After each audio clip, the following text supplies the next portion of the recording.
2026 आने वाला है। कोई ऐसे अपने एक्सपीरियंस के हिसाब से ऑडियंस को ये बताइए कि 3 बिजनेस आइडिया जो कम इन्वेस्टमेंट से किए जा सकते हैं। और मैं हमेशा कहता हूँ 2026 का जो जमाना है ना, ये ऑर्गेनिक का जमाना है। अगर कोई प्रोडक्ट बेस्ड में आ रहा है, आने वाले टाइम में सारी चीजें ऑर्गेनिक आएगी। तब आपको उस टाइम पे क्या लगा कि मैंने तो यार सब कुछ अपनी मुट्ठी में लेने के बाद में भी आज ऐसे खोल के देख रहा हूँ तो खाली है, वो पल आपके लिए कैसा? तो मैं आपको बताता हूँ, एक्चुअली में 2 चीजें होती है। पहली चीज, मुझे क्या चाहिए, मुझे क्या नहीं चाहिए। अब मुझे जो नहीं चाहिए, मुझे वो आसपास अपने, जब मैं नीचे था ना, मुझे दिख रहा था। मैंने केस स्टडी से शुरू किया था कि बिजनेस की केस स्टडी की, जैसे फ्रूटी जैसा ब्रांड है, मैगी जैसा ब्रांड है, कि उसने क्या अपनी मार्केटिंग टेक्निक्स लगाई, मैं वो बताता था। मैं हमेशा कहता हूँ रिची जी, इंडिया को गाली देना बड़ा आसान है। बैठ के यूथ को आदमी गाली देता रहे, हमारा यूथ बेकार है, नीचे का जो आदमी है वो बेकार है, उसका माइंडसेट खराब है, लेकिन उसको सिखाने वाला आज तक कोई आदमी नहीं मिला।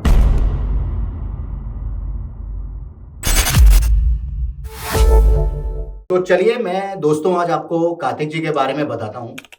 ये अब एक इंस्टाग्राम और यूट्यूब के ऊपर में बहुत ही जाना पहचाना नाम बन चुके हैं, जो कि लोगों को स्मॉल इन्वेस्टमेंट से बिजनेस करने के आइडियाज देते हैं, कंसल्टेंसी भी करते हैं और लोगों को प्रॉपर तरीके से गाइड करते हैं।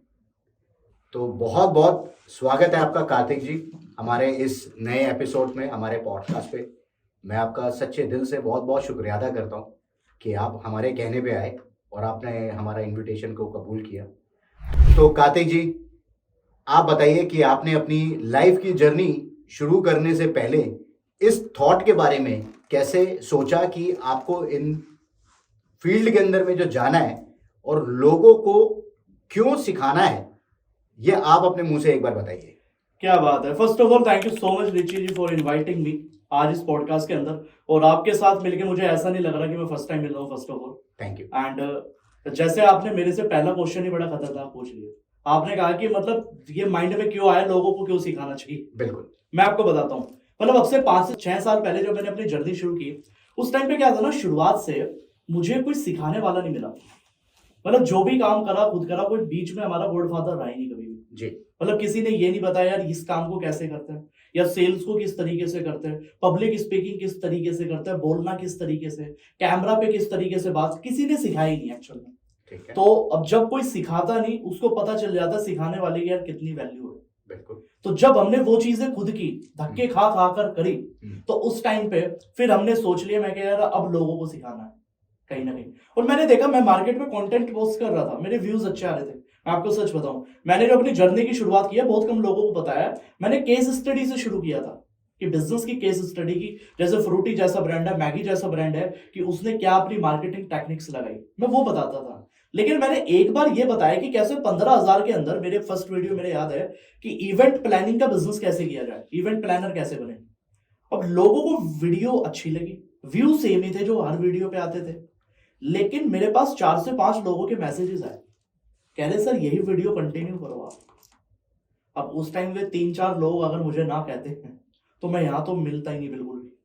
तो उन लोगों ने मुझे बताया, वहां से मुझे समझ में आ चुका था कि हमारे इंडिया के अंदर जो कमी है ना, मैं हमेशा कहता हूँ रिची जी, इंडिया को गाली देना बड़ा आसान है।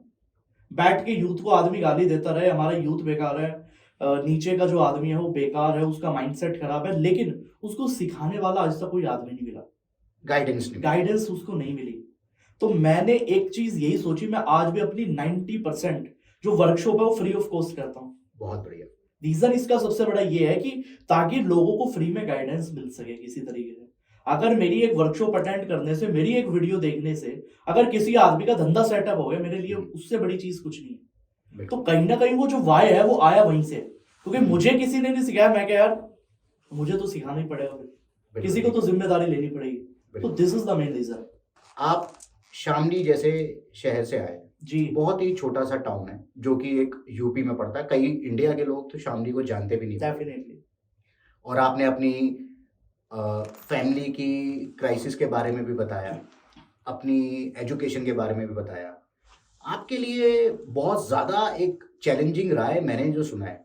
परंतु मैं इस चीज़ से सच में इंस्पायर भी हुआ कि ऐसे शहर से आना जिसका लोग अभी नाम भी नहीं जानते, अगर हम इस पॉडकास्ट में नाम भी ले रहे हैं तो मैं जानता हूं कि ज्यादातर 50% लोग जानते भी नहीं होंगे। बिल्कुल। वहां से आकर के दिल्ली जैसे शहर में रहना, काम करना और सक्सेसफुल होना, ये सफर तो 110% बहुत ही मुश्किल था। पर आपको रोज ऐसा कौन सी किलर इंस्टिंक्ट आती थी, करना है मेरे को, वो मुझे समझना है आपसे कि ऐसा क्या स्पार्क मिलता था ना, कहते ना किक आती है, मेरे को ये करना है तो ये करना है। नहीं तो कई लोग ऐसे होते हैं कि यूपी के दूसरे शहर जाके नौकरी कर लेंगे या अपने घर पे ही एक दुकान खोल लेंगे। दुकान खोलना एक मेरी समझ से सबसे आसान चीज है, पैसा लगता है पर आसान चीज है। दूसरे शहर में जाकर के मेहनत करना और काम करना, ये एक बहुत बड़ा चैलेंजिंग काम है। तो कहीं ना कहीं से तो आपको ये चिंगारी आती होगी, किलर इंस्टिंक्ट अंदर से आती होगी। वो मुझे एक बार आप थोड़ा सा अच्छे से एक्सप्लेन कर पाएंगे तो, ताकि हमारे जितने भी यंगस्टर्स हैं या हमारी एज के जो लोग हैं या हमसे भी सीनियर लोग हैं, तो सबके लिए आप एक नॉर्मल पॉडकास्ट नहीं, एक इंस्पिरेशनल स्टोरी भी खुद के लिए भी आप बना के दे सकते हैं और वो इसको देख करके भी समझे। क्या बात है रिची जी, आपने आज तो बड़ी डेप्थ वाला क्वेश्चन पूछा मेरे से जी। क्योंकि मैं खुद इस क्वेश्चन पे सोचने पे मजबूर हुआ, क्योंकि मैं पास्ट के बारे में इतनी बात नहीं करता, सच बताऊं। मैं बहुत ही, लोग कहते हैं कि आदमी को अपनी जमीनी नहीं भूलनी चाहिए, मैं कहता हूँ भूलनी जरूरी है। जमीनी हकीकत, हाँ, जमीनी हकीकत, हाँ, बहुत ज्यादा जरूरी है एक्चुअल में जी। तो मैं आपको बताता हूँ, एक्चुअल में दो चीजें होती है चीजें। पहली चीज, मुझे क्या चाहिए, मुझे क्या नहीं चाहिए। अब मुझे जो नहीं चाहिए, मुझे वो आसपास अपने, जब मैं नीचे था ना, मुझे दिख रहा था अपनी फैमिली में। पहली चीज तो ठीक है, मैं क्या यार, मुझे ये चीज नहीं चाहिए, क्योंकि मैंने वो चीजें देखी है जो शायद कोई आदमी देखे ना तो ही ठीक है। क्योंकि जब मैं 11th-12th के अंदर था, पापा को बेइज्जत करना, फीस हमारी जमा नहीं होती थी, पैसा उस टाइम इतना नहीं होता था, मतलब बहुत सारे घर पे हमारे लोन था उस टाइम पे, तो लोन वाले घर पे आते थे कहीं ना कहीं। मतलब एक चीज समझ में आ चुकी थी मैं कि इस जिंदगी से तो छुटकारा चाहिए, एक मुसीबत जा रही है, दूसरी मुसीबत आ रही है। ठीक है, कॉन्सेप्ट क्लियर था पूरी तरीके से। ठीक है, मेरे लिए कोई मुझे उस टाइम पे ये कहता ना यार इस काम को कर लो, इससे तुम 20,000 का, मुझे 20 चाहिए ही नहीं, मुझे लाख रुपया महीना चाहिए। आज के टाइम में लोग पैसा क्यों नहीं कमा पाते रिची जी? रीजन ये है, कॉम्प्रोमाइज कर लेते हैं लोग। बिल्कुल ठीक है। आज किसी को लाख रुपया महीना चाहिए ना, उसके सामने आप 20,000 रुपए ले आओ, कह रहे इस अपॉर्चुनिटी से 20 कमा लेगा, वो तुरंत चला जाएगा। अब जैसे मुझे कॉन्सेप्ट था, मुझे लाख रुपया महीना चाहिए, आज के टाइम में बच्चों को ट्रेडिंग जैसी अपॉर्चुनिटी दे दो, अरे भैया क्रिप्टो में पैसा लगाना शुरू कर दो, फ्यूचर में लगाओ, 1,000 रुपए का 1,500 हो जाएगा, वो 1,000 का 1,500 करने में इंटरेस्टेड है। मेरा कॉन्सेप्ट क्लियर था शुरू से ही, मुझे लाख रुपया महीना चाहिए। मैं क्या वो छोले भटूरे की दुकान पे लग के नहीं आएगा, ना ही वो दुकान खोलने से आएगा, वो जिस चीज से है, क्योंकि दुकान खोलने के लिए दो चीज चाहिए थी, एक्सपीरियंस और पैसा, दोनों मेरे पास नहीं था। बिल्कुल ठीक बात है। अब मुझे क्लियर था। अब उस टाइम पे जब मैं दिल्ली आया था, फर्स्ट टाइम पे जब शिवम जी के साथ में दिल्ली आया, तो मैंने देखा जो सीनियर थे, जिस कंपनी में हम काम करते थे, तो उनका एक बड़ा सा ऑफिस था। पहली चीज तो मैंने आपको बताया क्या नहीं करना था मुझे, मतलब क्या नहीं चाहिए था, तो वो तो मुझे समझ में आ चुका था। मेरे जो डेली आसपास की चीजें चल रही है वहां से तो मुझे समझ में आ चुका था क्या नहीं चाहिए। अब जो वो चीज थी कि चाहिए क्या, वो कहां से आई निकल के, वो बता रहा हूं आपको मैं। तो जब मैं दिल्ली आया, मैं ऑफिस में गया उनके, तो बड़े फॉर्मल सूट बूट में वो थे, तो मुझे वो चीज बड़ी हिट करी। पता नहीं क्या हुआ क्या नहीं, आई डोंट नो। हल्का हल्का ऑफिस में म्यूजिक बजा, या आई थिंक मैं 7 साल पुरानी आपको बात बता रहा हूँ। उनके 2 मोबाइल लगे हुए थे, दोनों आईफोन थे उस टाइम पे। एंड जब वो चीजें देखी, अलग ही हो रहा था देखने पे, मतलब लग रहा था एक कामयाब आदमी कैसा होता है, वो पिक्चर दिमाग में छप चुकी थी। मतलब मैं 15 मिनट ऑफिस पे बैठा रहा उनके, उन्हीं की बात सुनता रहा, खाली एक शब्द नहीं बोला, क्योंकि बोलने का मेरा मन भी नहीं था, मुझे केवल वो ऑब्जर्व करना था। और वो चीज इस तरीके से दिमाग में छप चुकी थी, मैं क्या अब इसी को रियलिटी बनाना, कहीं ना कहीं इनके जैसा बनना, इन्हीं के जैसा बनना। मैं नहीं जानता शाहरुख खान, सलमान खान को, बिल्कुल मैं जानता हूँ, मैं इस आदमी को देखा हूँ और मुझे यही बनना, मेरे लिए तो यही है जो है। अब माइंड में बना लिया कहीं ना कहीं, 1 साल 1.5 साल मेहनत की बड़ी जबरदस्त तरीके से, जो कर सकते थे, और वहां तक बड़े आराम तरीके से पहुंच गए कहीं ना कहीं। लेकिन डेली एक ही चीज मुझे रियलाइजेशन होती थी कि मैं जो जिंदगी जी रहा हूँ ना, ये तो मुझे चाहिए ही नहीं। वो डेली रियलाइजेशन होता ना, डेली ये नहीं चाहिए। ठीक है, तो ये मुद्दा था। आपने मुझे एक चीज और बताई, आपने मैनिफेस्ट किया जी कि आपको लाख रुपए महीने कमाना है, और वो आपने कमा भी लिया। बिल्कुल। फिर आपने जहां ये काम सीखा, वहां पे कुछ मतभेद होने की वजह से छोड़ भी दिया। बिल्कुल। इसलिए छोड़ा क्योंकि आपको और आपको आपके ब्रदर शिवम को दोनों को भरोसा था अपने आप पर बिल्कुल कि हम इससे भी बड़ा बनाएंगे बिल्कुल। और खुद कर लेंगे, अपने लिए करेंगे। ठीक कह रहा हूं? आपने जितना वहां 1 साल में 1.5 साल में कमाया उससे 10 गुना आपने खुद से भी कमा लिया। मैं बिल्कुल। अमाउंट की बात नहीं करूंगा। फिर आपने ऐसा भी देखा कि बचा नहीं पाए वो पैसा, जिसे कहते हैं कि पैसा बचाने की भी एक कला होती है, बड़ी कला होती है। फाइनेंस मैनेजमेंट जिसको ये आ जाए वो कहते हैं ना सब प्रिय हो जाता है। तब आपको उस टाइम पे क्या लगा कि मैंने तो यार सब कुछ अपनी मुट्ठी में लेने के बाद में भी आज ऐसे खोल के देख रहा हूं तो खाली है। वो पल आपके लिए कैसा था? वो पल बड़ा खतरनाक होता है। वो कहते हैं ना, जब आप पैसा कमा लेते हो हम्म, और पैसा कमा लेने के बाद भी आप जीरो पे होते हो, हम्म, तो वो आदमी को लगता है कि यार मैंने कुछ करा भी है या नहीं किया। अपने ऊपर जो सेल्फ डाउट होता है ना जिंदगी में, मैं लोगों को हमेशा एक बात कहता हूँ कि कुछ अमाउंट अपनी जेब में जरूर रखना, जिसको मैं लिक्विड कैश भी कहता हूँ। इन्वेस्टमेंट आपकी है, वो रखो, कोई दिक्कत नहीं है, लेकिन लिक्विड कैश जरूर रखो, क्योंकि लिक्विड कैश आपका खर्चा नहीं चलाता, वो आपको कॉन्फिडेंस देता है कि आई हैव, सबसे जरूरी है। तो उस टाइम पे मैंने लिक्विड कैश नहीं रखा कहीं ना कहीं। और मैं हमेशा कहता हूँ, देखो, money management is more important then money making. पैसा कमाने से ज्यादा मनी मैनेजमेंट बहुत जरूरी है। आज आप 1000 रुपए भी महीना कमा रहे हो ना, अगर आपको 1000 में से 50 रुपए बचाना नहीं आता, 50 रुपए इन्वेस्ट करना नहीं आता, तो 1000 का जीरो होने में फर्क नहीं पड़ेगा। बिल्कुल ठीक बात है। क्योंकि एक दिन मैंने तसल्ली से बैठ के बात सोची थी, मैं क्या, अगर मैंने महीने का 1,00,000 रुपए कमाया, कहाँ है वो? बिल्कुल। पिछले महीने का 1,00,000 रुपया कहाँ है पता नहीं, उससे पिछले महीने का 1,00,000 रुपया कहाँ है पता नहीं। लेकिन अगर उसमें से हम 10,000 20,000 रुपए भी निकालने शुरू कर दे, तो इन्वेस्टमेंट अच्छी हो जाएगी। बिल्कुल। तो वहां से कॉन्सेप्ट क्लियर होने शुरू हुए। क्योंकि बहुत सारे फिर हम इन्फ्लुएंसर के साथ भी बैठे, क्रिएटर के साथ भी, जो ट्रेडिंग के क्रिएटर थे, तो उन्होंने जब इन्वेस्टमेंट के बारे में ज्यादा चीजें बताई, तो थोड़ी सी क्लैरिटी मिलनी शुरू हुई। क्योंकि इस चीज के बारे में क्लैरिटी नहीं थी, और घूम फिर के बात वहीं आ जाती है। क्योंकि हमने 2-3 साल जो बिताए थे कहीं ना कहीं उन लोगों के साथ बिताए थे जिन्होंने पैसा कमाया। बिल्कुल ठीक बात। तो पैसा कमाना तो सीख गए थे, लेकिन ऐसे लोगों के साथ नहीं बैठे थे कि जो हमें ये बताए कि इन्वेस्टमेंट क्या करनी चाहिए, उस पैसे का क्या करना। तो ये सबसे बड़ा रोल रहा था उन लोगों का। तो 2019 में दिल्ली आकर के पहले जॉब की, थोड़े बहुत पैसे कमाए। 2020 में आपने रियलाइजेशन आ गया कि आपने अपने लिए करना है, फिर आपने अपना काम शुरू भी कर दिया। 2021 के अंदर में 22 के अंदर में आपने अपना पहला स्टार्टअप एडटेक भी शुरू किया, उसमें भी पैसे कमाए। आज आप एक सक्सेसफुल मार्केटिंग एजेंसी चला रहे हैं, एक कंसल्टेंसी फर्म भी चला रहे हैं, और आपने कई ऐसे ब्रांड्स के अंदर में equity as a angel investor पैसा भी लगाया है। अब ये तो एक छोटा सा इंट्रोडक्शन हो गया आपके बारे में। अब बाकी मेरी ऑडियंस और जनता अब ये समझना चाहती है कि जो इंसान एक छोटे शहर से आके आज इस टेबल पे इस टाइम पे ये बात कर रहा है, तो इसके पीछे की जर्नी मैं आधे घंटे के पॉडकास्ट में, 40 मिनट के पॉडकास्ट के अंदर में जस्टिफाई आपसे नहीं करा पाऊंगा, ना मैं खुद लोगों के साथ में जस्टिफाई कर पाऊंगा। पर मैं आज इतने टाइम पे कुछ ऐसे सवाल आपसे समझना चाहूँगा ताकि ऑडियंस को एक क्लियर विजन रहे हमारे नए एपिसोड या अगले एपिसोड से पहले, कि वो इसके लिए इंतजार भी करें कि हम क्या नया लेके आ रहे हैं। ठीक है, अब 2025 तो खत्म, 2026 आने वाला है।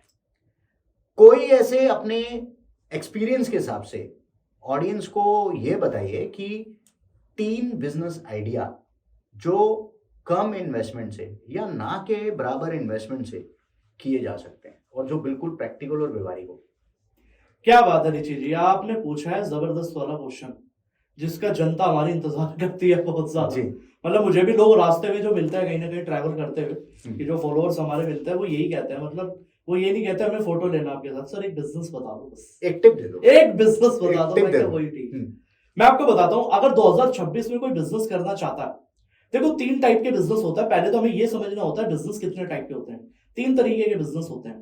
पहली चीज तो होता है कि प्रॉब्लम सॉल्विंग बिजनेस, कि आपने कोई प्रॉब्लम सॉल्व कर दी, काम हो गया आपका। दूसरा होता है कन्वीनियंस बिजनेस, आपने कोई किसी चीज का कन्वीनियंस कर दिया, वो चीज हो गई। तीसरा होता है डिजायर बेस्ड बिजनेस, कि आपने कोई ऐसा प्रोडक्ट बना दिया जो डिजायर बेस्ड है, जैसे आईफोन है कहीं ना कहीं। और पहली कैटेगरी होती है नीड बेस्ड, दूसरी होती है कन्वीनियंस बेस्ड, तीसरी होती है डिजायर बेस्ड। हम्म, तो या तो कोई ऐसा प्रोडक्ट बना जो, मैं कह रहा हूं, जिस आदमी के पास टैलेंट नहीं है, जिस आदमी के पास स्किल सेट नहीं है, वो कह रहा है कि मुझे ज्यादा चक्रों में पड़ना ही नहीं है, उसको जाना चाहिए हमेशा नीड बेस्ड के बिजनेस में। ओके, जैसे डेयरी प्रोडक्ट हो गया। और मैं हमेशा कहता हूँ 2026 का जो जमाना है ना, ये ऑर्गेनिक का जमाना है। अगर कोई प्रोडक्ट बेस्ड में आ रहा है, आने वाले टाइम में सारी चीजें ऑर्गेनिक आएगी। पहले के टाइम में 3 साल पहले ऋषि जी होता क्या था, लोग कहते थे कि मुझे अच्छा प्रोडक्ट दे दो, एक ऐसी क्रीम दे दो, एक ऐसी फेस क्रीम दे दो जो मुझे गोरा कर दे। फेयर लवली का जमाना था पहले। आज किस चीज का? आज कहते हैं केमिकल नहीं होना चाहिए सर, ऑर्गेनिक। आज ऑर्गेनिक चाहिए लोगों को। आज लोगों को चाहिए एलोवेरा की क्रीम चाहिए, आज लोगों को वो चीज चाहिए। इसमें स्पेशल क्या?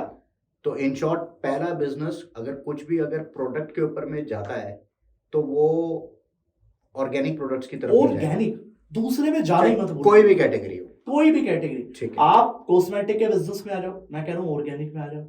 आप कोई फूड से रिलेटेड प्रोडक्ट बना रहे हो, ऑर्गेनिक का उसमें जितना रोल होगा उतना अच्छा रहेगा। तो लगभग ये कितनी लागत से शुरू हो सकता है? मैटर करता है आपकी आप रिटर्न कितना एक्सपेक्ट कर रहे हैं। जैसे कोई नॉर्मल लोग हैं और नॉर्मल लोगों के हिसाब से बात करते हैं कि मिनिमम इन्वेस्टमेंट से कितना आरओआई ले सकता है, रिटर्न ऑन इन्वेस्टमेंट ले सकता है, तो एक नॉर्मल जनता के हिसाब से बताएं कि स्मॉल से भी शुरू करता है तो बहुत आराम से, कि अगर आप छोटे लेवल पे बिल्कुल शुरू कर रहे हो, शुरू होने को तो 10,000 से भी हो जाएगा। अच्छा, कॉस्मेटिक का काम 10,000 से भी शुरू हो सकता है।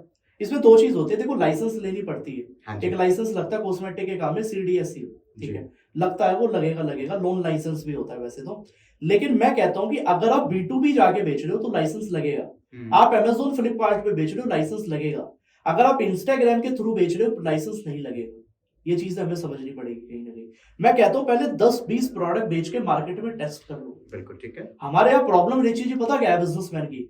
हमारे यहाँ इंडियन आदमी पहले बिजनेस चूज करेगा, करोड़ रुपए की इन्वेस्टमेंट लगाएगा, फिर देखेगा बेचना कैसे। हाँ, अब सोचते हैं करना कैसे, बेचू कैसे, बेचना कैसे। हाँ है प्रॉब्लम। कोई आके बिकवा दे मेरा। मैं कहता हूँ 10 प्रोडक्ट बनाओ, पहले बेच के देखो रिस्पॉन्स क्या है। कह रहे हैं, बिल्कुल यही प्रॉब्लम है। तो आपके हिसाब से ऑर्गेनिक कोई भी सब कैटेगरी हो तो आप 10,000 रुपए से शुरू कर सकते हो, और आप रिजल्ट जैसे जैसे लाओ तो उसके अंदर में अपनी इन्वेस्टमेंट को बढ़ाते चले जाओ। सीधी सी चीज है। ठीक है।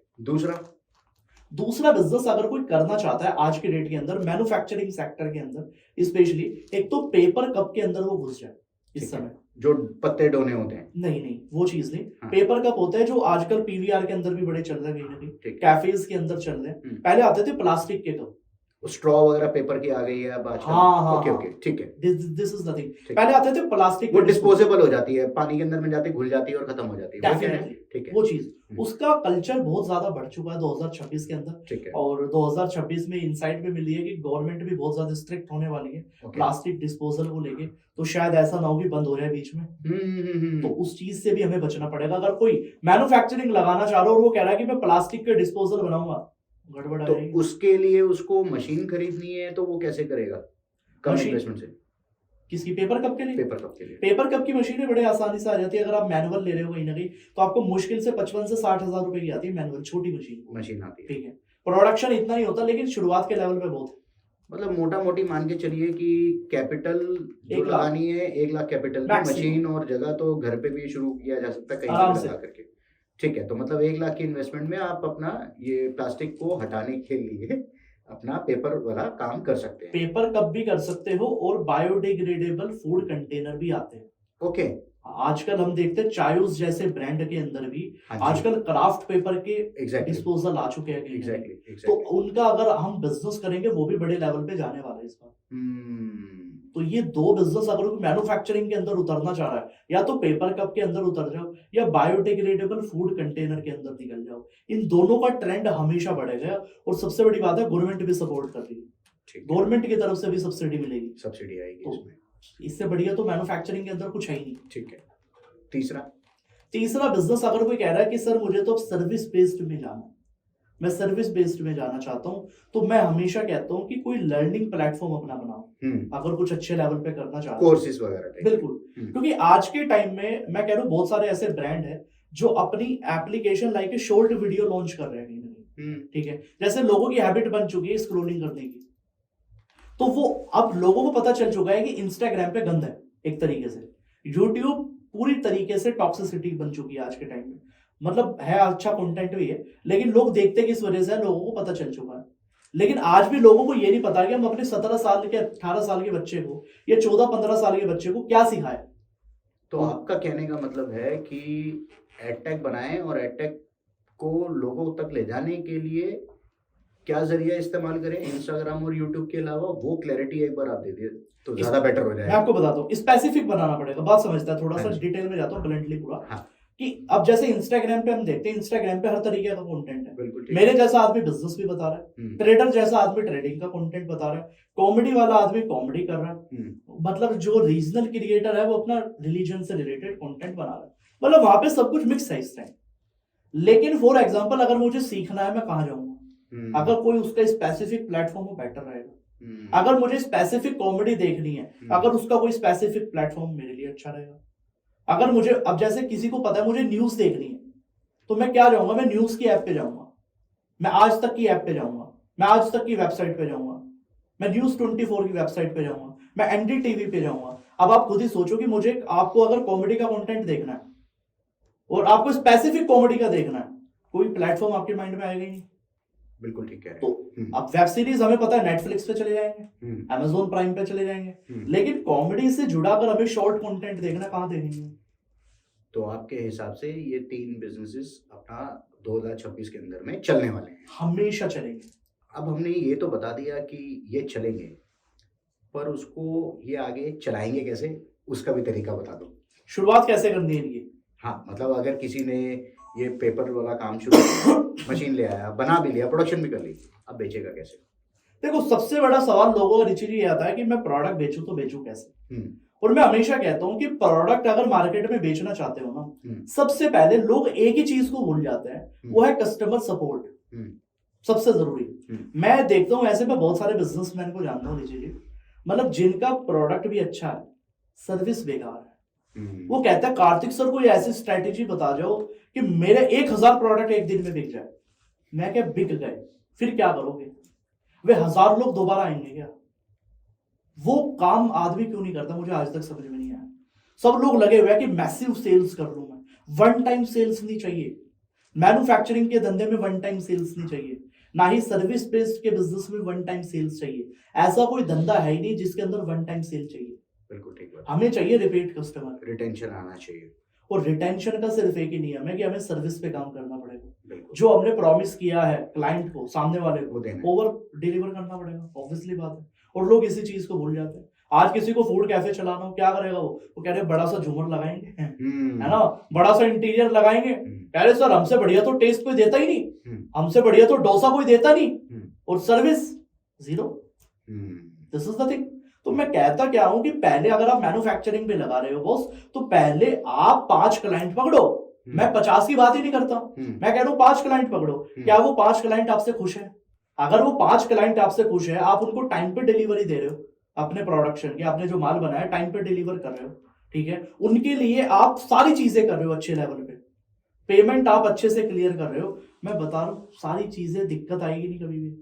आप 50 को टारगेट करो, 50 खुश रहेंगे। आपने वन टाइम 50 लोग तो बुला लिए, वन टाइम सेल भी आ गई।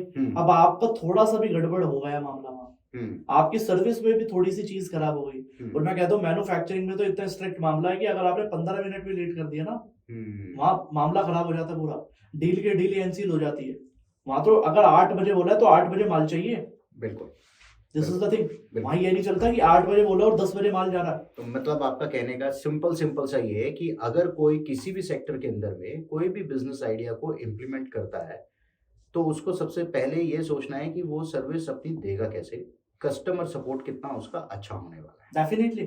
ठीक है, चलिए अब मैं आपसे एक सवाल ये पूछने वाला हूँ कि आपके इंस्टाग्राम पे और यूट्यूब पे काफ़ी सारे फॉलोअर्स हैं, और यूट्यूब से आपको मोनेटाइजेशन से पैसा भी आता होगा, और जहाँ तक मैं समझ रहा हूँ आप यूट्यूब के पैसों के ऊपर में तो बिल्कुल रिलाई करते भी नहीं है, ठीक है, ये आपको पहले ही समझ में आ चुका होगा। बिल्कुल। और आप आगे ज़िंदगी में जो बढ़ना चाह रहे हैं वो इसी पर्पस के ऊपर भी बढ़ना चाह रहे होंगे, तभी आपने मार्केटिंग एजेंसी और कंसल्टेंसी को अपना मेन कोर बिजनेस बनाया। डेफिनेटली। आप इंस्टाग्राम और यूट्यूब को अपना एक सर्च इंजन की तरह यूज कर रहे हैं। क्या मैं आपको बताता हूँ, इंस्टाग्राम यूट्यूब ने हमें दिया बहुत कुछ है, जी बहुत कुछ दिया। मतलब आज अगर मैं यहाँ बैठा हूँ इसी की बदौलत बैठा हूँ कहीं ना बिल्कुल। कहीं। आज मैं भले कितना अच्छा बोल रहा हूँ या कंटेंट दे रहा हूँ कहीं ना कहीं, अगर मैं वो पब्लिक में नहीं डालूंगा तो पब्लिक रिस्पॉन्स नहीं करेगी कहीं ना कहीं। बिल्कुल तो सबसे बड़ी चीज ये है कि कंटेंट क्रिएशन में मुझे जो चीजें मिली है ना, वो बहुत ही बड़े लेवल की चीज मिली है, नेक्स्ट लेवल। मतलब मेरे आज के टाइम पे जो कनेक्शंस हुए, जो मैंने बिजनेस बनाया कहीं ना कहीं, अगर पैसों की उसमें देखूं, और जो फेम मिली है कहीं ना कहीं, तीनों चीजें जो मिली है वो शायद अगर कोई नॉर्मल आदमी जाए वो नहीं बना पाएगा। उसको 20 साल लगेंगे वो चीज करने में, मुझे वही चीज करने में 5 साल लगे। तो मतलब आपने इन दोनों प्लेटफॉर्म को एक एज अ अपने लिए मार्केटिंग सर्च इंजन ही यूज कर रहे हो ना। लोग क्या करते हैं ना ऋषि जी, प्रॉब्लम ये है, कंटेंट क्रिएशन को या तो पैसे कमाने का सोर्स बनाएंगे। बिल्कुल ठीक है, सबसे बड़ी चीज है, बुरी बात नहीं है। तो अगर मैं इस चीज को बहुत ही क्लियर शब्दों में कहूं, जितनी मैंने अभी तक आपसे समझ रहा हूं चीजें, क्योंकि आप एक लाइफ एग्जांपल हैं सबके लिए। जितने भी आज की जनरेशन है या नई जनरेशन आने वाली है या पुरानी जनरेशन हो चुकी है, ये सब लोग अपना इन दोनों यूट्यूब और इंस्टाग्राम को एक नॉर्मल एंटरटेनमेंट के लिए यूज कर रहे हैं। अगर सच में जो वो कंटेंट बना रहे हैं, देखो मेहनत तो कर रहे हैं, अगर वो इसको सोचे कि इससे कमा कैसे सकते हैं, तो ये हर कोई कर सकता है, बहुत लोग कर रहे हैं।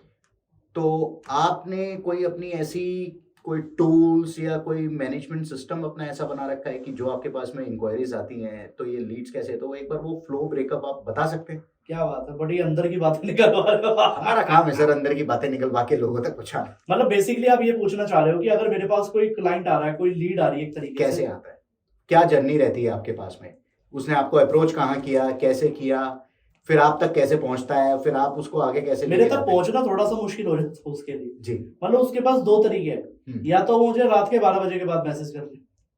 सबसे इजी तरीका मैं तो ये चीज नहीं डालूंगा, नहीं तो लोग 12 बजे के बाद में परेशान करेंगे। आते रहते हैं मेरे पास मैसेज के, मैं ठीक है। पब्लिकली बता भी देता हूँ। हाँ। क्योंकि मैं एक्चुअली फ्री होता हूँ 12 से 3 बजे तक के बीच में, ठीक है क्योंकि 12 से 3 मेरा खुद के लिए टाइम होता है, लर्निंग के लिए स्पेशली। ठीक है तो मतलब उस टाइम ना मैं कोई फोन पिकअप करता हूँ, वो खुद के लिए टाइम होता है हमारा कहीं ना कहीं। ठीक है तो उस टाइम पे कई बार मैं लोगों की रिप्लाई भी करता हूँ, वॉइस नोट भी भेजता हूँ, बहुत सारी क्वेरीज मेरे पास आती है कहीं ना कहीं। और सबसे बड़ी चीज है कि कोई लीड मेरे पास आई, ठीक है, वो दो तरीके से आती है। या तो उनको कोई मेरा प्रोडक्ट चाहिए, जैसे मेरी एक ई बुक है, वो अगर कोई परचेज कर रहा है। दूसरी चीज है किसी को मेरी कंसल्टेशन चाहिए, तो पहले मुझे इंस्टाग्राम पे मैसेज करेगा, उसके पास ऑटोमेटिक मैसेज आएगा, उसकी डिटेल्स आएगी, और मेरी टीम फिर उनसे बात करेगी।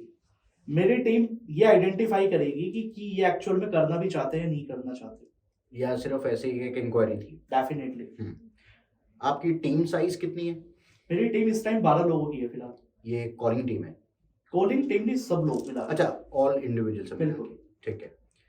पर डे आपके पास में कितनी इंक्वायरीज आती होंगी? Maximum thousands. मैक्सिमम 1000, और ये सब ऑर्गेनिक है? ऑर्गेनिकली। आपको मतलब महीने में 30,000 लीड हो गई, 4-5 लोग भी अगर डेडिकेटेडली इसके लिए होंगे, तो मुझे तो नहीं लगता है कि 30,000 लोगों को अप्रोच कर पाते होंगे। तो आप अपना बिजनेस लूज नहीं कर रहे हो? इसमें बहुत सारी चीज होती है, क्योंकि 30,000 लोग हमारे पास आ रहे हैं। अब उसमें से क्वालिटी लीड्स बहुत रेयरली होती है। 2% भी ले लो सर। मतलब क्वालिटी लीड्स में भी बहुत सारी चीजें होती है। देखो फॉलो में तो हमारे पास 1000 ऑफ लीड है इस टाइम कहीं ना कहीं। मतलब मेन बिजनेस कौन करना चाहता है, क्योंकि हमारी जो मेन कंसल्टेशन का चार्ज है वो थोड़ा सा ज्यादा है कहीं ना कहीं। कितना है? हमारा जो है वो 1.5 लाख रुपए है। हमारी जो कंसल्टेशन है वो 3 फॉर्म के अंदर है फिलहाल जी। पहली 25,000 की, जिसमें मैं 1 महीने तक गाइड करता हूँ, ठीक है, मेरी टीम। दूसरा 50,000 3 महीने की। तीसरा है 1 ईयर का, मैं लेता हूँ 1.5 लाख रुपीज। ठीक है। तो महीने के अंदर में आप कितनी कंसल्टेंसी महीने में 4 मीटिंग होती है मेरी। कितनी डील्स क्रैक कर लेते हो आप? मतलब हमारी ये मान के चलिए कि अगर हमारे पास कम से कम 500 क्वेरी आ रही है, तो उसमें से हम जो हाई क्वालिटी लीड्स है वो निकालते हैं। मैक्सिमम 500 में से आप मान लो 20 से 30 जो क्वालिटी है। बिल्कुल on an average ticket size जो एसपी आती है वो 50 के रहता है, और लगभग 50 लोगों को आप हर महीने के करीब गाइडेंस देते हैं। डेफिनेटली। तो ये तो काफी अच्छा अमाउंट हो जाता है, लोग कैलकुलेट कर सकते हैं। काफी अच्छा अमाउंट हो जाता है। तो अब इसमें ये खैर आपका बिजनेस तो बहुत बढ़िया है, ठीक है, और लोगों का वो वैल्यू भी दे रहे हो, पर आपको नहीं लग रहा कि ये वन मैन शो है? नहीं है। वो कैसे? इसके पीछे बहुत सारे रीजन है, मैं बताता हूँ। कंसल्टिंग का बिजनेस फेल क्यों होता है, हम्म, क्योंकि मैं लोगों के भी बिजनेस बताता हूँ। ये समझने वाली बात है, ये बहुत इंटरेस्टिंग चीज है कि फेल क्यों होते हैं। और कई ऐसे यूट्यूबर्स हैं जो दिन रात पढ़ते चले जा रहे हैं, पर उन्होंने इस मतलब इस फील्ड को छोड़ करके प्रोडक्ट बेचने के ऊपर में बाद में चले गए हैं, ब्रांड्स बना लिए हैं, सब कुछ करा लिए हैं। तो फेल क्यों होते हैं? कंसल्टिंग का सबसे बड़ा बिजनेस पता है किसी चीज फील्ड क्यों हो रहा है? सबसे बड़ा रीजन ये है कि आज जैसे आपने कहा कि वन मैन शो है, कि आदमी का उपस्थित रहना जरूरी है, प्रेजेंट रहना जरूरी है। अगर वो आदमी नहीं रहेगा, वो कोचिंग किस तरीके से दे पाएगा? बिल्कुल ठीक बात है। अब मैं ये किस तरीके से काम करता हूँ मैं आपको बताता हूँ, हमारा काम किस तरीके से चलता है। मैं किसी को स्पेसिफिक बिजनेस आइडिया नहीं देता हूँ उसके हिसाब से। बिल्कुल। हमने कोई 25 से 30 प्रॉफिटेबल बिजनेस सेलेक्ट किए हुए, हम उनको वो लिस्ट भेजते हैं। कोई लीड हमारे पास आई, हाई क्वालिटी लीड, वो कह रहा है सर मैं बिजनेस करना चाहता हूँ, मेरा 40-50 हजार का बजट या लाख रुपए का है, ठीक है। अब उसको 25-30 बिजनेस दिए, उसमें से उसने चूज कर लिया।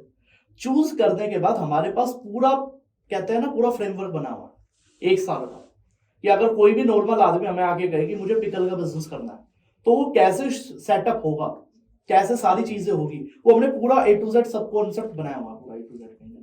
तो उसमें हमें दिक्कत नहीं आती। बाय चांस मैं अवेलेबल नहीं हूँ, कई बार होता है मैं अवेलेबल नहीं रहता, तो मीटिंग मेरे बिहाफ पे, मेरे कुछ कोचेस भी है, तो मेरे बिहाफ पे वो मीटिंग कर लेते हैं कहीं ना कहीं, क्योंकि वो चीज ऑलरेडी इनबिल्ट है। कोचिंग का बिजनेस फेल्ड तभी होगा कि जब आप हर आदमी को टाइम दे रहे हो। आप टाइम नहीं दे पाओगे। कितने आदमी को टाइम दे देगा आदमी? मैं मैक्सिमम बात कर लेता हूँ, चलो आदमी 1 to 1 की बात कर रहा है, दिन की आदमी 5 मीटिंग कर रहा है, कितनी मीटिंग कर लेगा आदमी? हाथ से ठीक बात है, 100-150 मीटिंग महीने की कर लेगा मैक्सिमम लेवल पे। चलो आदमी ने सोचा नहीं मैं तो ग्रुप कोचिंग करूंगा, ग्रुप कोचिंग कर ली, कितनी ग्रुप कोचिंग कर लेगा आदमी? अगर अच्छी कोचिंग करनी है, मिनिमम 10 लोगों का बैच बनता है, इससे ज्यादा का बैच नहीं बना सकता। अगर अच्छी कोचिंग करनी है, 10 का बैच बना लिया आपने, 500 बच्चे ट्रेंड कर लिए, 500 से ज्यादा नहीं हो पाएंगे एक महीने में। और हर महीने अगर 500 जुड़ते रहेंगे तो पुराने 500 भी है। बिल्कुल ठीक बात है। तो मतलब एक तरीके से ये है कि आदमी फंस जाता है, टाइम नहीं दे पाता। मैं कह रहा हूं कि कंसल्टेशन इनबिल्ट बना दो, कि मैं जो सिखाता हूं, मेरे बिना भी अगर कोई दूसरा आदमी सिखा पा रहा है तो मैं फ्री हो जाऊंगा।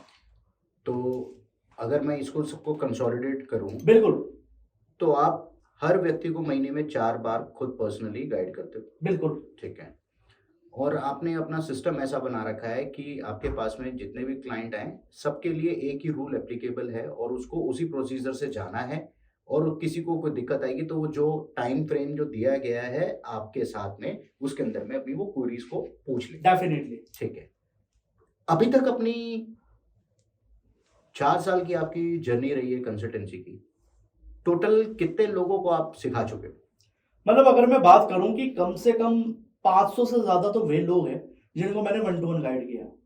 ओके। और जिनमें से हमारे कम से कम 20 से ज्यादा ऐसे ब्रांड है जो 100 CR टच करने वाले। बहुत बढ़िया। 20 ऐसे हैं? 20 से ज्यादा ऐसे। Very good. ओके। एंड उसके बाद हमारे जो लगभग 1-2 करोड़ का जो काम कर रहे हैं, वो 80 to 100 ब्रांड अभी फिलहाल है।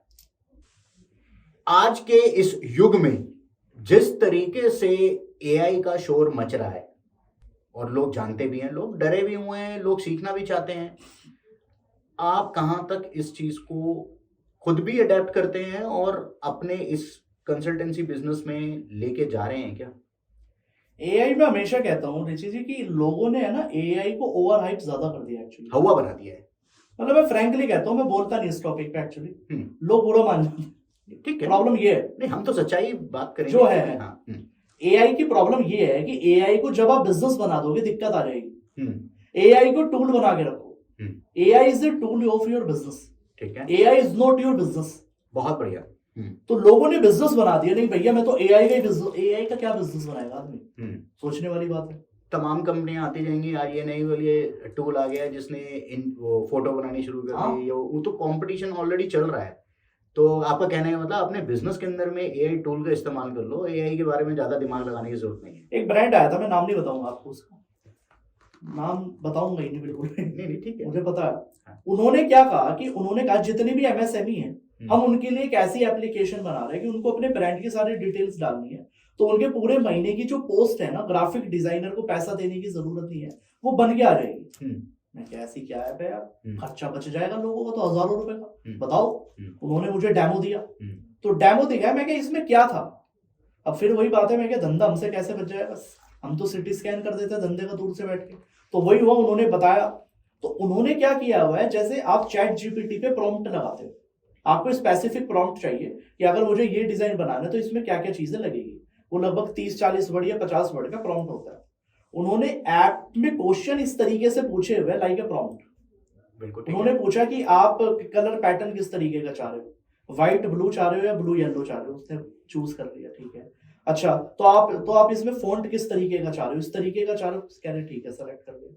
मतलब सारी चीजें वो पूछता चला गया उसी से क्या चाह रहा है, कहीं ना कहीं 10-15 क्वेश्चन आज बना रखे थे, ठीक है, प्रॉम्प्ट उसका ऑटोमेटिकली रेडी हो गया। रेडी हो गया, और वही चैट जीपीटी को बैकएंड से चला गया और उसी ने क्रिएट करके दे दिया, ठीक है। और कह रहे उसको this is our business model, हाँ, 800 रुपए पर मंथ का सब्सक्रिप्शन है भाई साहब, और चल रहा है। चल रही है कंपनी, 1 करोड़ की सेल की थी 1 महीने में, और आज भी बहुत बढ़िया चल रही है। बढ़िया चल रही है। तो मतलब एआई का फायदा उन्होंने उठा लिया, टूल उन्होंने बना उठा, करके। पर लॉन्ग टाइम के लिए नहीं, शॉर्ट टर्म में अगर किसी का मन है यार चलो 5-10 करोड़ अंदर कर लिए, हो गया काम, तो ठीक है। लेकिन अगर आप लॉन्ग टर्म सोच रहे हो, ये शॉर्ट टर्म क्यों है, लॉन्ग टर्म क्यों नहीं है? लॉन्ग टर्म फिर वही बात है ना, कंपटीशन किस लेवल का आएगा। 800 रुपये तो ठीक है महीने के, उसको क्या कंपटीशन कोई देने आएगा, किसको, जिन कंपनी एआई चक्कर क्या है ना, एप्लीकेशंस बहुत आ चुकी है, हाँ, एक नहीं है। हाँ, आज के टाइम में इतनी ज्यादा आ चुकी है, आप देखोगे इतने सारे, जो काम चैट जीपीटी कर रहा है वही सेम काम पता नहीं कितने लोग कर रहे हैं। मुझे तो लगता है कि चैट जीपीटी का तो प्रमोशन आधे से ज्यादा यूट्यूबर्स ने कर हाँ, दिया हाँ, रियलिटी है। है ना? तो वही है कि एआई को टूल बना के रखो धंधे का, तो ज्यादा बेटर रहेगा मेरे हिसाब से। तो आप यूज करते हैं अपने? एआई मेरी टीम यूज करती है, कहीं ना कहीं मैं यूज नहीं करता इसमें। कंटेंट रिसर्च में थोड़ा बहुत यूज होता है कहीं ना कहीं, क्योंकि मैं ज्यादातर कंटेंट अपना ऑब्जर्वेशन से लाता हूँ कहीं ना कहीं, ठीक है। तो दैट्स द मेन थिंग। तो और भी बहुत सारे यूट्यूबर्स का ना सबसे पहला सपना यही होता है कि मैं पैसे कमाऊंगा तो ये गाड़ी लूंगा, यहाँ घूमने जाऊंगा। आप भी ऐसी माइंडसेट रखते हैं क्या? हाँ, मैं रखता हूँ बिल्कुल। तो आप उसको कैसे फुलफिल करते हो? नहीं, मैं फुलफिल करना पड़ता है कहीं ना कहीं, कैसे? क्योंकि अगर आप पैसा कमा रहे हो कहीं ना कहीं, तो आदमी को पता होना चाहिए मुझे पैसा किसके लिए कमाना है। अगर कोई 10 रुपए कमा रहा है तो उसको ब्रेक डाउन कर सकते हो आप, बिल्कुल, तो आसानी होगी लोगों के लिए समझने के लिए कि इतने पैसे यहाँ के लिए, इतने पैसे यहाँ के लिए, इतने पैसे यहाँ के मैं लिए 10,000 से एग्जांपल लेके चलता हूँ, क्योंकि 10,000 को हर कोई आदमी मिनिमम लेवल पे कमा रहा है, कमा रहा है, ठीक है। ठीक है, अगर कोई 10,000 कमा रहा है तो खर्चे के वो कम से कम 5,000 लेके चले। ठीक है। अब अगर वो जॉब कर रहा है, पीएफ कटता है, एक तरीके से ये मान लो कि उसका 2,000 का पीएफ कट गया, वो मानो मेरी 10,000 की नहीं, मेरी 8,000 की सैलरी आई है, 2,000 अपनी छोटी छोटी इन्वेस्टमेंट करनी शुरू करो। मैं कह रहा हूँ म्यूचुअल फंड में डालना शुरू करो, मैं कह रहा हूँ गोल्ड में डालना शुरू करो, सिल्वर में डालना शुरू करो, शेयर मार्केट नहीं कहता मैं, लेकिन सिल्वर या गोल्ड में डालना शुरू करो, ठीक है। सबसे सेफ हो गया, सेफ हो गया, बेस्ट ऑप्शन है कहीं। आज की तारीख में 2025 जैसे एंड होने पे है और 2026 आने वाला है, सबसे बेहतरीन ऐसा कौन सा उभरता हुआ सेक्टर आपको लग रहा है जिसको सबको एक बार ट्राई जरूर करना चाहिए? कौन जीता कौन हारता वही बात अलग है। क्या बात, आपने तो सीधा मुद्दे की बात ही पूछ ली। बिल्कुल, क्या बात है, मतलब अगर मैं सेक्टर के बाद थोड़ा सा, अगर मैं इसके अंदर भी डेप्थ में जाऊं कहीं ना कहीं, मतलब हाल ही के अंदर बहुत सारी इंसाइट पढ़ने के बाद कहीं ना कहीं मैं ये चीज बता रहा हूँ, आज के टाइम में है ना, एक इंडस्ट्री है मोबाइल एसेसरीज की जी, वो बहुत ज्यादा उभरती हुई इंडस्ट्री है कहीं ना कहीं। तो अगर कोई नया बंदा जिसके पास कोई ज्यादा तगड़ा एक्सपीरियंस नहीं है, तो मैं उसको कहता हूँ कि एक बार तो उसको हाथ मारना चाहिए इस इंडस्ट्री के अंदर, हमेशा एक बार। क्योंकि कुछ ऐसी इंसाइट आई है, जैसे इंडिया मार्ट जैसे ब्रांड की कहीं ना कहीं, तो उन्होंने कुछ ऐसी इंसाइट बताई है कि जो सबसे ज्यादा मार्केट में बना है, बिका है, वो मोबाइल एसेसरीज के प्रोडक्ट है कहीं ना कहीं। और ये ऐसी इकलौती चीज है, क्योंकि ये नीड बेस्ड नहीं, बिल्कुल ना ही कन्वीनियंस बेस्ड है, ये डिजायर बेस्ड है, बिल्कुल सबसे बड़ी बात है। और डिजायर बेस में क्या है कि टायर 2 टायर 3 सिटीज के लोगों से ज्यादा बिजनेस आया, सबसे बड़ी चीज है। और मैं कहता हूँ, हमेशा कहता हूँ, इंडिया में बिजनेस ही वही है, टायर 2 टायर 3 सिटीज का ही बिजनेस है। बिल्कुल ठीक है। जब भी आप अपना प्रोडक्ट, जब भी आप किसी इंडस्ट्री में या जब भी आप कोई बिजनेस बना रहे हो, अगर आप टायर 2 टायर 3 सिटीज के लिए बना रहे हो तो वो धंधा बनेगा, वरना वो नहीं बनेगा।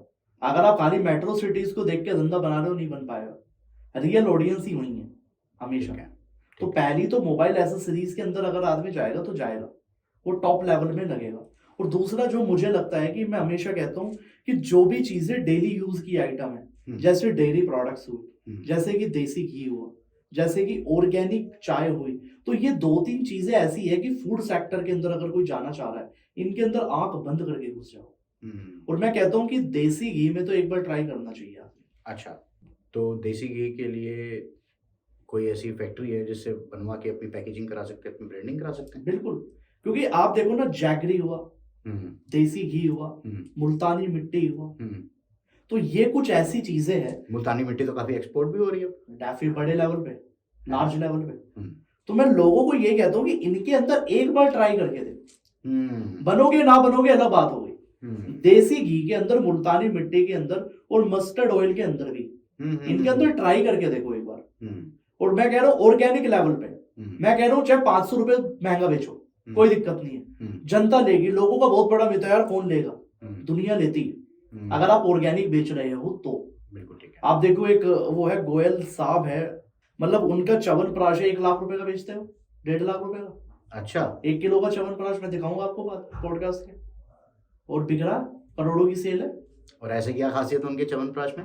आदमी उसमें जवान हो बताते जाता हो, है। पैसे में पब्लिकली कुछ क्लेम कर नहीं सकता, लेकिन वो खुद कहते हैं अपनी पॉडकास्ट।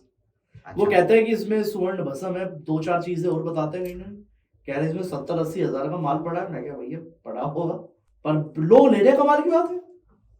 अब बताओ क्या नहीं बिकता।